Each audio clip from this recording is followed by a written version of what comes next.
Disiplina, hindi motivation. Yung feeling na ganado ka, yung moment na inspired ka, yung biglang sipag na akala mo tuloy-tuloy na. Pero ilang beses na bang nangyari yun? Sisigla ka sa umpisa, tapos after ilang araw, wala na. Ito ang totoo na ayaw marinig ng karamihan. Hindi mo kailangan ng motivation. Kailangan mo disiplina. Kasi ang motivation, dumarating lang yan kapag gusto niya. Hindi mo kontrolado. Pero ang disiplina, ikaw ang may hawak.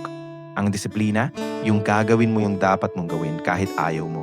Kahit pagod ka, kahit wala kang gana, kahit walang nakakakita. Ikaw, ano bang hinihintay mo? Yung perfect timing? Yung tamang mood? Yung araw na bigla kang sisipagin? Kung gusto mong magbago ang buhay mo, kailangan mong kumilos kahit hindi ka ready. Kailangan mong magsimula kahit magulo ka pa. Kailangan mong tumuloy kahit gusto mo nang sumuko. Kasi sa dulo, hindi motivation na magdadala sa'yo sa pangarap mo. Hindi yan sapat. Disiplina. Kahit mahirap, kahit boring, kahit walang instant result, yun ang magpapabago sa'yo. Kaya simula ngayon, huwag ka nang maghintay ng gana. Gumawa ka ng galaw. Kahit maliit, kahit isa lang. Basta tuloy-tuloy. Kasi ang tanong, gusto mo lang ba ng motivation? O gusto mo talagang magbago?